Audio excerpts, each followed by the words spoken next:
Shalom saudara-saudari sekalian. Mari kita mengawali renungan online hari ini dengan berdoa.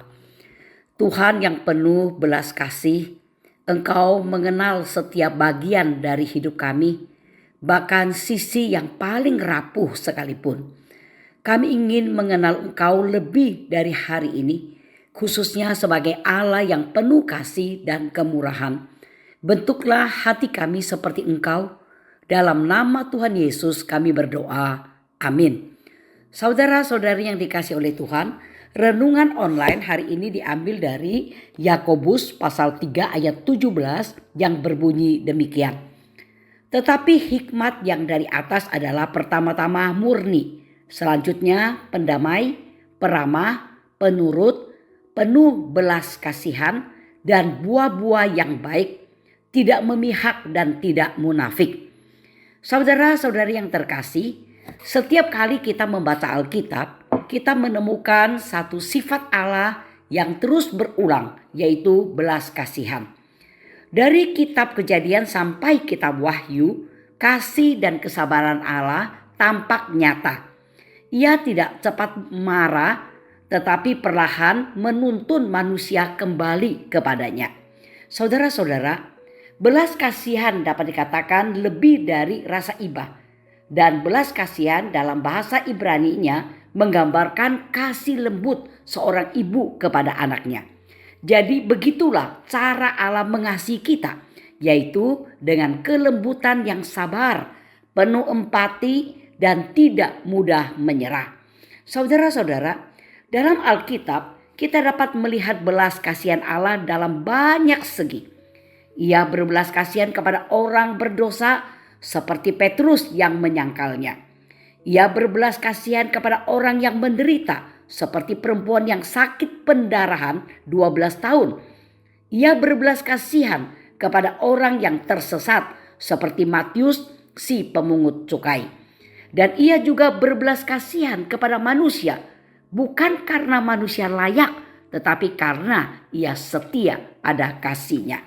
Saudara-saudara, kita seharusnya menyadari bahwa belas kasihan Allah bukanlah sesuatu yang hanya kita nikmati, tetapi juga sesuatu yang harus kita bagikan. Ya, Yesus pernah berkata, "Berbahagialah orang yang bermurah hatinya, karena mereka akan beroleh kemurahan." Hal ini dapat terlihat dari Matius pasal 5 ayat yang ke-7. Saudara-saudara, saat kita mengingat betapa sabarnya Allah terhadap kita, kita pun diajak menjadi sabar terhadap orang lain. Dan saat kita mengingat bagaimana Allah mengampuni kita, kita pun diajak mengampuni. Tetapi sayangnya, dunia hari ini seringkali kehilangan belas kasihan.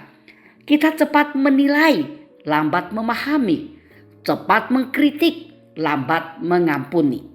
Saudara-saudara, anak-anak Allah seharusnya dikenal bukan karena argumennya, tetapi karena kasihnya. Saudara-saudara, apakah ada seseorang hari ini yang sulit kita maafkan? Atau mungkin ada orang yang membutuhkan uluran kasih kita? Lihatlah orang tersebut dengan mata Kristus. Ingatlah, belas kasihan adalah bahasa yang dimengerti semua orang. Kita memang tidak bisa selalu mengubah keadaan orang lain, tetapi kita bisa hadir, mendengar, mendoakan, dan mengasihi. Saudara-saudara, dunia tidak butuh lebih banyak penghakiman. Dunia butuh lebih banyak orang yang mencerminkan hati Yesus. Jadi, janganlah biarkan hati kita menjadi keras. Biarlah kasih Allah yang lembut menjadikan kita saluran belas kasihan bagi orang lain, bahkan bagi mereka yang sulit dikasihi. Kiranya Tuhan menolong kita mengerti kebenaran firman-Nya dan mewujudkannya. Amin. Mari kita berdoa. Tuhan Yesus, Engkau penuh belas kasihan terhadap kami yang lemah.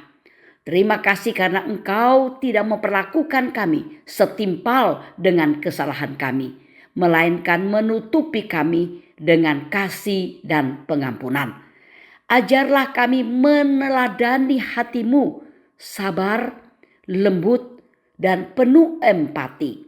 Jadikan kami pembawa belas kasihan-Mu kemanapun kami pergi. Dalam nama Tuhan Yesus kami berdoa. Amin.